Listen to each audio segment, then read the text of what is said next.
Hello guys, welcome back to my YouTube channel Anisha Talks. Welcome back to another vlog. Yeah మీరు already thumbnail చూశారు కాబట్టి అర్థమైపోయి ఉంటుంది మీ vlog ఏంటని. Yes, ఇది నా ఇంట్రడక్షన్ వ్లాగ్. నేను నా యూట్యూబ్ ఛానల్ డైరెక్ట్గా వినాయక చవితి వ్లాగ్స్తో స్టార్ట్ చేశాను కాబట్టి నా గురించి ఇంట్రొడక్షన్ ఇస్తే బాగుంటుంది అని నేను ఈ వ్లాగ్ స్టార్ట్ చేస్తున్నాను. Let's get into the vlog. వ్లాగ్ని పోస్ట్ మ్యారేజ్ నుంచి స్టార్ట్ చేద్దాం అనుకుంటున్నాను. నా ఇంట్రడక్షన్ మొత్తం నా మ్యారేజ్ తర్వాత నుంచి చెప్దాం అనుకుంటున్నాను. అండ్ బిఫోర్ మ్యారేజ్ది మళ్ళీ ఇంకొక వ్లాగ్ చేస్తాను. నేనేంటి, మా పేరెంట్స్ ఏంటి, నాకు ఎంతమంది సిబ్లింగ్స్ ఉన్నారు ఏంటి అని. కానీ ఈ వ్లాగ్లో మాత్రం నా కంప్లీట్ ఇన్లాస్ సైడ్, నా హస్బెండ్ గురించి, నా ఇన్లాస్ గురించి మాత్రం ఈ వ్లాగ్ చేస్తున్నాను. నా పేరు మీకు ఆల్రెడీ తెలుసు, అనీషా. అండ్ మా హస్బెండ్ నేమ్ వచ్చేసి శ్రీకాంత్ రెడ్డి అనమాట. సో మా హస్బెండ్ వచ్చేసి బిజినెస్ మ్యాన్. మేము డిస్ట్రిబ్యూటర్షిప్స్ చేస్తామన్నమాట. అండ్ నాకు ఇద్దరు అబ్బాయిలు అనమాట. పెద్దవాడు వచ్చేసి 5 years ఉంటాడు, చిన్నవాడు వచ్చేసి 3 years ఉంటాడు. ఇప్పుడు నేను మళ్ళీ carrying 7 months pregnant. Actually baby girl కోసం ట్రై చేస్తున్నాము. ప్లాన్ అయితే బేబీ గర్ల్ కోసమే చేసుకున్నాము. బై గాడ్స్ గ్రేస్ ఏమవుతుందో చూడాలి. హోప్ఫుల్లీ అమ్మాయే అవ్వాలని మనస్ఫూర్తిగా కోరుకుంటున్నాను. ఎందుకంటే ప్రతి ఇంట్లో మహాలక్ష్మి ఉండాలి. ఎప్పుడు ఇవి జీన్స్లు, టీషర్ట్స్ ఏం చూస్తాను చెప్పండి. అమ్మాయి అయితే పండగ వస్తే లంగా జాకెట్లు, నగలు బాగుంటుంది కదా చూడడానికి, ఇల్లు కూడా కలగా ఉంటుంది. సో అందుకని చెప్పి గర్ల్ కోసం ట్రై చేశాము. సో వినాయక చవితి వ్లాగ్లో చెప్పాను కదా, నాకు చిన్నగా పిల్లలు ఉండడం వల్ల అత్తయ్య మామయ్య నా దగ్గరే ఉంటున్నారు. మాది యాక్చువల్లీ ఇబ్రహీంపట్నం దగ్గర విలేజ్ అనమాట. సో అత్తయ్య మామయ్య నా దగ్గరే ఉంటున్నారు. మా హస్బెండ్ 3 siblings అనమాట. మా హస్బెండ్స్ వాళ్ళు, మా హస్బెండ్ అందులో అందరికంటే చిన్న. ఫస్ట్ అక్క, తర్వాత అన్నయ్య, తర్వాత మా హస్బెండ్. మా ఫ్యామిలీలో నేను పెద్ద. సో అమ్మాయి పెద్ద, అబ్బాయి చిన్న. నాకు తెలిసి ఇది బెస్ట్ జోడీ ఎవర్ అనుకుంటా. నేను మ్యాక్సిమం నేను చాలా వరకు చూశాను. మోస్ట్ ఆఫ్ ద పేర్స్ అలానే ఉంటారు. అబ్బాయి చిన్న అయితే అమ్మాయి పెద్ద, అమ్మాయి పెద్ద అయితే అబ్బాయి చిన్న. సో అలా బెస్ట్ కాంబోస్ ఉంటారంట. సో అలా నేను, మా హస్బెండ్ కూడా అలా బెస్ట్ కాంబో అని అనుకుంటా నేను. మాది వచ్చేసి లవ్ మ్యారేజ్. ఇద్దరం సేమ్ క్యాస్టే, రెడ్డీస్ అనమాట. బట్ సేమ్ క్యాస్ట్ అయినా మా ఫాదర్ మా మ్యారేజ్కి ఒప్పుకోలేదు. సో 1 year అలా ఫైట్ చేశాము. ఇంకా ఒప్పుకోలేదు అని చెప్పి మేము ఆర్య సమాజ్లో మ్యారేజ్ చేసుకున్నాం అనమాట. నేను ఇఫ్ పాసిబుల్ మీకు ఫొటోస్ పెడతాను. మేము November 6th, 2019లో మ్యారేజ్ చేసుకున్నాము ఆర్య సమాజ్లో. డిగ్రీలో స్టార్ట్ అయిందనమాట నా లవ్. అండ్ డిగ్రీ తర్వాత నేను మ్యారేజ్ చేసుకున్నాను. మా పేరెంట్స్ని కన్విన్స్ చేశాను, వాళ్ళు కన్విన్స్ అవ్వలేదు. సో డిగ్రీ తర్వాత నేను మ్యారేజ్ చేసుకున్నాను. 2019లో అయింది నా మ్యారేజ్.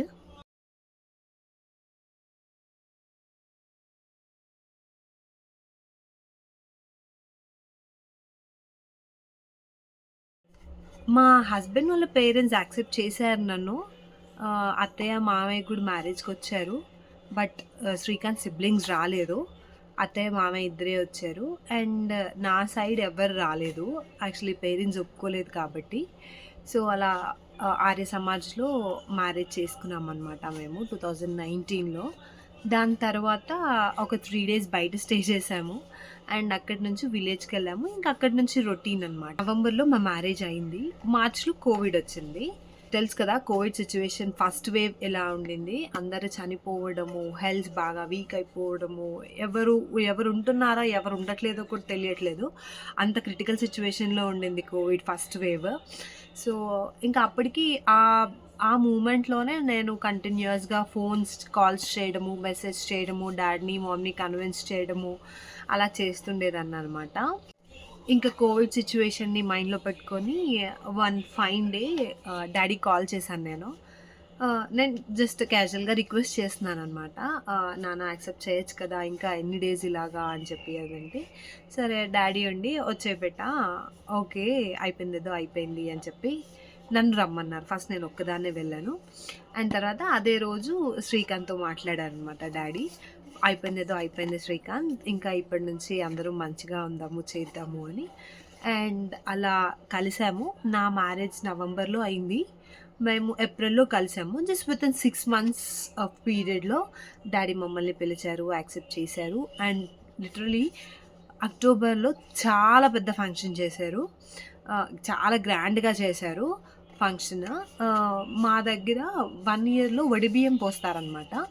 సో, అలా వడిబియ్యం పోసి అలా గ్రాండ్‌గా ఫంక్షన్ చేశారనమాట డ్యాడీ మాకు అక్టోబర్‌లో.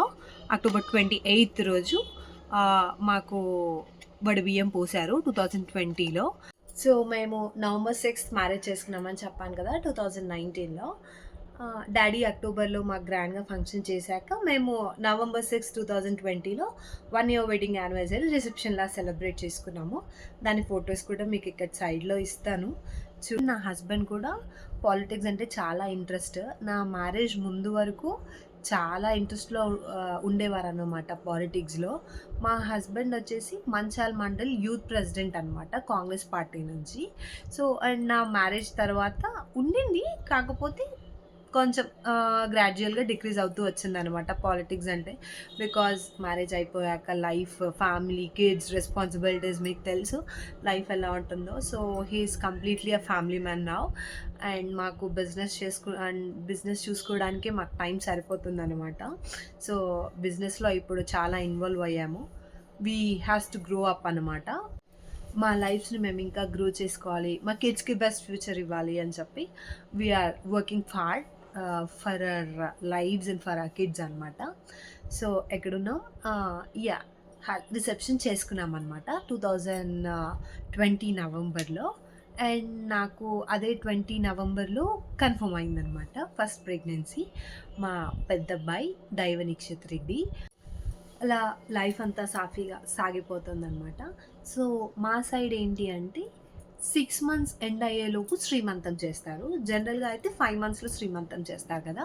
మా సైడ్ అత్తయ్య వాళ్ళ సైడ్ ఏంటి అంటే 6 మంత్స్‌లో శ్రీమంతం చేస్తారనమాట. మా మమ్మీ వాళ్ళకి యాక్చువల్లీ శ్రీమంతం లేదు. కాకపోతే ఇంకోటి అప్పుడు నానమ్మ చనిపోయారు. సో, సిస్టర్ ఉంటుంది కాబట్టి వాళ్ళు శ్రీమంతం చెయ్యొద్దు అని చెప్పి నాకు మా హస్బెండ్ శ్రీమంతం చేశారు. ఫస్ట్ శ్రీమంతం 6 మంత్స్‌లో. అప్పటికి నేను విప్రోలో జాబ్ చేసేదాన్ని అసోసియేట్‌గా. నేను నా మ్యారేజ్ అయ్యాక నవంబర్‌లో విప్రోలో జాయిన్ అయ్యాను. నేను విప్రోలో జాబ్ చేస్తూ ఉండేదాన్ని. దాని తర్వాత శ్రీమంతం తర్వాత 7 మంత్స్‌కి నేను మా మమ్మీ వాళ్ళ ఇంటికెళ్ళాను. అప్పటి వరకు నేను మా హస్బెండ్‌తోనే ఉండేదాన్ని. వెళ్ళేదాన్ని, అలా వెళ్ళి ఇలా వచ్చేదాన్ననమాట. సో, ఇంకా శ్రీమంతం అయిపోయి 7 మంత్స్ స్టార్ట్ అయ్యాక నేను మమ్మీ వాళ్ళ ఇంటికెళ్ళాను. 7థ్ మంత్, 8థ్ మంత్ మొత్తం మమ్మీ వాళ్ళ ఇంట్లోనే ఉన్నాను. మమ్మీ వాళ్ళ ఇంటి నుంచి హాస్పిటల్ చెకప్స్‌కెళ్ళేదాన్ని. మా హస్బెండ్ వస్తూ ఉండేవారు. అండ్ దెన్ 9థ్ మంత్ స్టార్ట్ అయ్యాక మళ్ళీ మా ఇన్‌లాస్ ఇంటికొచ్చేసాననమాట. సో, అప్పుడు ఇన్‌లాస్ మా అత్తయ్య, మామయ్య విలేజ్‌లో ఉండేవాళ్ళు. వాళ్ళు ఫార్మర్స్ అనమాట. ఫార్మింగ్ చేస్తారు. వరి పండిస్తారు. రైస్ ఉంటుంది కదా! రైస్ పండిస్తారనమాట. సో, ఇంక నాకు 9 మంత్స్ వచ్చాక అత్తయ్య, మామయ్య ఊరు నుంచి మా ఇంటికొచ్చేసారు. 9థ్ మంత్‌లో ఉన్నాను. సో, జూన్ 30 నాకు పెయిన్స్ స్టార్ట్ అయ్యాయనమాట. నైట్ అంతా పెయిన్స్‌తోనే ఉండేను నేను. అసలు ఎంత ఘోరమైన పెయిన్స్ అంటే లిటరల్లీ మదర్స్‌కి అందరికీ హ్యాండ్స్ ఆఫ్ చెప్పాలి. అసలు ఎంత సివియర్ బ్యాక్ పెయిన్ అంటే I could not even sit, I could not even stand, I could not even sleep అనమాట. అండ్ మా హస్బెండ్ చాలా సపోర్ట్ చేశారు నాకు నైట్ అంతా. అండ్ నెక్స్ట్ డే మార్నింగ్ చెకప్‌కెళ్ళామనమాట. యాక్చువల్లీ జనరల్ చెకప్ ఉండింది 9థ్ మంత్‌లో. సో, చెకప్‌కెళ్ళాము. చెకప్‌కెళ్తే డాక్టర్స్ చెక్ చేశారు. చెక్ చేసి అడ్మిట్ అవ్వమని చెప్పారనమాట. సో, నేను జనరల్‌గా చెకప్‌కనే ఎళ్ళాను. కానీ డైరెక్ట్‌గా అడ్మిట్ అవ్వాల్సొచ్చింది. అలా 3 డేస్ ఉన్నాను నేను. నేను అప్పుడు గవర్నమెంట్ హాస్పిటల్‌లో చూయించుకునేదాన్ని. గవర్నమెంట్ హాస్పిటల్‌లో వనస్థలిపురంలో చూయించుకునేదాన్ని. సో, అదే హాస్పిటల్‌కెళ్ళామనమాట చెకప్‌కి. 3 డేస్ ఉన్నాను లిటరల్‌గా 30 జులై 1, జులై 2 అనమాట. సో, జులై 2 ఎర్లీ మార్నింగ్ నాకింక ఆపరేషన్ బేబీ డ్రాప్ అవ్వలేదు కిందికి. నేను యాక్చువల్‌గా డైలేట్ అవ్వలేదనమాట. సో, ఇంకా ఎర్లీ మార్నింగ్ ఆపరేషన్ చేద్దాము, సి సెక్షన్ చేద్దాము అని చెప్పి ఎర్లీ మార్నింగ్ 6:00కి నన్ను ఆపరేషన్ థియేటర్‌కి కూడా తీసుకొనెళ్లారనమాట. సో, అది సివియర్ కోవిడ్ టైం కదా! నాకు కొంచెం కోల్డ్ అండ్ కాఫ్ ఉండిందనమాట. సో, అలా కోల్డ్ అండ్ కాఫ్ ఉండడం వల్ల పల్మనాలజిస్ట్ టెస్ట్ చేశారు. కానీ ఇంకొంచెం వాళ్ళు కొంచెం భయపడి, లేదు ఇక్కడ చెయ్యం మేము. మీరు ఎయిదర్ గాంధీకైనా వెళ్ళండి, లేదంటే ప్రైవేట్ హాస్పిటల్‌కైనా వెళ్ళండి అని చెప్పేసారనమాట. సో, మళ్ళీ ఆపరేషన్ థియేటర్‌లో నుంచి బయటికొచ్చి పేరెంట్స్ అందరూ మాట్లాడుకొని, మా హస్బెండ్ ఏంటంటే ప్రైవేట్‌కెళ్ళిపోదాము, ప్రైవేట్‌లో చేయించుకుందాము అని చెప్పారు. అండ్ మా ఫాదర్ ఉండి, లేదు లేదు ప్రైవేట్ అయితే ఇప్పుడున్న కోవిడ్ టైం చాలా క్రిటికల్‌గా ఉంది. నువ్వు ప్రైవేట్‌కెళ్తే నీకు ఈజీగా 3, 4 లాక్స్ చేస్తారు డెలివరీస్‌కి. ఒద్దు గవర్నమెంట్‌కే వెళ్దాము అని చెప్పి యాక్చువల్లీ గాంధీలో డీన్ మా డ్యాడీ వాళ్ళ ఫ్రెండ్‌కి క్లోజ్ అనమాట. సో, అలా మాట్లాడుకొని మా డ్యాడీ బెస్ట్ ఫ్రెండ్ క్లోజ్ అనమాట. సో, అలా మాట్లాడుకొని అప్పటిదప్పుడు అంబులెన్స్ మాట్లాడుకొని గాంధీకెళ్ళిపోయామనమాట. సో, మళ్ళీ గాంధీకెళ్ళాక సేమ్ రొటీన్ టెస్ట్ మళ్ళీ స్కాన్ చేశారు, బ్లడ్ టెస్ట్ చేశారు, కోవిడ్ టెస్ట్ చేశారు. అసలు లిటరల్‌గా ఎన్ని టైమ్స్ బ్లడ్ టెస్ట్ చేశారో, ఎన్ని టైమ్స్ కోవిడ్ టెస్ట్ చేశారో నాకైతే నా 9థ్ మంత్ ప్రెగ్నెన్సీలోనే నేను ఈజీగా 3, 4 టైమ్స్ కోవిడ్ టెస్ట్ చేసుకొని ఉండుంటాను. కోవిడ్ టెస్ట్ చేసుకున్న 3, 4 టైమ్స్ నాకు నెగెటివే వచ్చింది. కానీ అది అంత క్రిటికల్ టైం కాబట్టి డాక్టర్స్ కూడా కొంచెం ఎక్కువ టెన్స్ ఫీల్ అయ్యారనమాట. సో, గాంధీకెళ్ళాక గాంధీలో అన్నారనమాట, "ఏంటమ్మా అసలు ఏం లేదు. నువ్వు కోవిడ్ నెగెటివ్. ఏ కాంప్లికేషన్స్ లేవు. అంతా బానే ఉన్నావు. నిన్నెందుకు ఇక్కడ పంపించారు" అని చెప్పి. సో, ఇంకా చూసారు. గాంధీలో గూడా ఈవినింగ్ వరకు టాబ్లెట్స్ ఇచ్చారు. పెయిన్స్ రావాలని, డైలేట్ అవ్వాలని చూసారు. అవ్వలేదు. బేబీ డ్రాప్ అవ్వలేదు. సో, ఈవినింగ్ 7:00కి ఆపరేషన్ థియేటర్‌కి తీసుకెళ్ళిపోయారు. అండ్ 7:10కి నాకు అన్నయ్య బయటికొచ్చాడు. దైవ నిక్షిత్ రెడ్డి. అసలు ఆ మూమెంట్ నిజంగా నేను చెప్పలేను. నేను వాడిని ఫస్ట్ టైమ్ చూసినప్పుడు నేను 3 డేస్ పడ్డ పెయిన్, 3 డేస్ పడ్డ బాధ మొత్తం మర్చిపోయాననమాట. అసలు లిటరల్‌గా ప్రతి మదర్‌కి ఆహ్, బేబీ ఒక baby boy or baby girl పుట్టాక వాళ్ళని చూస్తే అప్పటి వరకు పడిన కష్టం మొత్తం ఆ నవ్వులో మర్చిపోతామనమాట. సో, అలా బేబీ బాయ్ హెల్తీగా పుట్టాడు. 3.5 కేజెస్ పుట్టాడనమాట మా పెద్దోడు. అండ్ దాని తర్వాత ఒక 5 డేస్ జనరల్‌గా గవర్నమెంట్ హాస్పిటల్స్‌లో ఏంటి అంటే మినిమమ్ 5 డేస్ ఉంచుకుంటారనమాట. మన ప్రైవేట్‌లో అలా కాదు. జస్ట్ 3 డేస్ ఉంచి డిశ్చార్జ్ చేస్తారు. సో, 5 డేస్ తర్వాత నేను మమ్మీ వాళ్ళ ఇంటికెళ్ళిపోయాను. బై గాడ్స్ గ్రేస్ లిటరల్‌గా అది మా లక్క మరి మా బేబీ బాయ్ లక్క తెలీదు. ఎంత క్రిటికల్ సిట్యుయేషన్ గాంధీలో ఉండింది అనంటే, ఈవెన్ ప్రెగ్నెంట్ లేడీస్ కూడా కోవిడ్‌తో సఫర్ అయిన వాళ్ళు, కోవిడ్‌తో చనిపోయిన వాళ్ళు కూడా ఉన్నారు. అట్లాంటి సిట్యుయేషన్‌లో కూడా అందరం కోవిడ్ నెగెటివ్‌తోనే బయటపడ్డాము. వచ్చాక కూడా మళ్ళీ 15 డేస్ క్వారంటైన్‌లో ఉన్నాము. కోవిడ్ టెస్ట్ చేపించుకున్నాము. ఎవ్వరికీ గూడా మాకు పాజిటివ్ లేదు. అది నిజంగా గాడ్స్ గ్రేస్ అనే చెప్పాలి. అంత క్రిటికల్ సిట్యుయేషన్‌లో కూడా ఏ హెల్త్ కాంప్లికేషన్స్ లేకుండా నేను, మా బుడ్డోడు బయటికొచ్చామంటే it's really by God's grace. నేను దేవుడికి నిజంగా జీవితాంతం రుణపడి ఉంటాను. అండ్ 15 డేస్ క్వారంటైన్‌లో ఉన్నాము. అండ్ దాని తర్వాత యాజ్ యూజువల్ వాడు పెద్దవుతూ, నడుస్తూ, పాకుతూ, చేస్తూ అంతా అలా సాఫీగా సాగిపోయిందనమాట. అండ్ వాడికి 1 ఇయర్ చూస్తుండగానే పిల్లలు నిజంగా ఎంత తొందరగా పెరిగిపోతారంటే, వాడు 1 ఇయర్ వచ్చేసాడు. 1 ఇయర్ బర్త్‌డే చాలా గ్రాండ్‌గా సెలబ్రేట్ చేశాము. అండ్ ఎందుకంత గ్రాండ్‌గా సెలబ్రేట్ చేశాము అనంటే, మా ఫ్యామిలీలో నా కొడుకు ఫస్ట్ బేబీ బాయ్. అంటే మా హస్బెండ్ వాళ్ళ బ్రదర్‌కి ఇద్దరు డాటర్స్ ఉన్నారు. అండ్ సిస్టర్‌కి ఇద్దరు డాటర్స్ ఉన్నారనమాట. సో, నా ఫ్యామిలీలో నా బేబీ బాయ్ ఫస్ట్ బాయ్ అనమాట. సో, ఇంకా వాడి గారాబం ఎంత పెరిగిపోయిందంటే, అటు మా పేరెంట్స్ సైడ్ గూడా వాడే ఫస్ట్. మా మమ్మీ వాళ్ళు నలుగురు అక్క చెల్లెళ్ళు. అండ్ మేము 3 సిస్టర్స్. నా తర్వాత ఇద్దరు ట్విన్ సిస్టర్స్ అనమాట. సో, మా మమ్మీ వాళ్ళ సైడ్, మా హస్బెండ్ సైడ్ నా పెద్ద కొడుకు ఫస్ట్ బాయ్ అనమాట. సో, ఇంక మీరు అర్థం చేసుకోవచ్చు ఫస్ట్ బాయ్ అంటే అసలు ఎంత పాంపరింగ్ ఉంటుందో. వాడినైతే లిటరల్‌గా కాలు కింద పెట్టకుండా పెంచాం తెలుసా! అసలు వాడు ఫస్ట్ బేబీ బాయ్ అసలు గట్టిగా ఒక మాట అనేవాళ్ళం కాదు, తిట్టేవాళ్ళం కాదు, కొట్టేవాళ్ళం. ఆబ్వియస్‌లీ చిన్న పిల్లల్ని ఎవరు కొట్టరనుకోండి. బట్ అంత గారాబంగా పెరిగాడనమాట వాడు. అండ్ సో, అలా బర్త్‌డే గూడా గ్రాండ్‌గా సెలబ్రేట్ చేశాము. నా పెద్దోడు ఫస్ట్ బర్త్‌డే సరికి నేను 3 మంత్స్ మళ్ళీ ప్రెగ్నెంట్ అనమాట. నేను మళ్ళీ కన్సీవ్ అయ్యాను. యాక్చువల్లీ అది అన్‌ప్లాన్డ్. మేమేదో ప్లాన్ చేసుకొని, మేమేదో అవ్వాలని అవ్వలేదు. అది అన్‌ప్లాన్డ్ ప్రెగ్నెన్సీ అనమాట. సో, ఎందుకులే ఒక బేబీని చంపేయడం తప్పు అని చెప్పి అది అలానే కంటిన్యూ చేసుకున్నాము. అండ్ దాని తర్వాత జాన్యురీ 1 అందరూ న్యూ ఇయర్ సెలబ్రేషన్స్‌లో ఉన్నారు. జాన్యురీ 1 నా చిన్న బాబు పుట్టాడు. అండ్ వాడి నేమ్ వచ్చేసి దైవ పరీక్షిత్ రెడ్డి. సో, వాడిదొక స్టోరీ ఉంది. వాడిదేంటి అంటే, నేను వనస్థలిపురం సేమ్ వనస్థలిపురం ఏరియా హాస్పిటల్‌లోనే చూయించుకునేదాన్ని. చిన్నోడికి కూడా అక్కడే చూపించుకున్నాను. సో, ఫస్ట్ ప్రెగ్నెన్సీ ఇలా కాంప్లికేషన్స్‌తో జరిగింది కాబట్టి, వాళ్ళు సెకండ్ ప్రెగ్నెన్సీ గూడా లేదు మేమిక్కడ చెయ్యము. నువ్వు కోటికెళ్ళాలి అని చెప్పారనమాట. సో, మళ్ళీ 9థ్ మంత్‌లో నేను కోటికెళ్ళాను. కోటిలో కార్డ్ తీశాను. కోటిలో చూపించుకునేదాన్ని. నేను రైట్ ఫ్రమ్ బిఎన్ రెడ్డి నుంచి కోటికెళ్ళేదాన్ని చెకప్స్ కోసము. సో, జస్ట్ డిసెంబర్ 31 నైట్ నాకెందుకో సివియర్‌గా బ్యాక్ పెయిన్ వచ్చింది.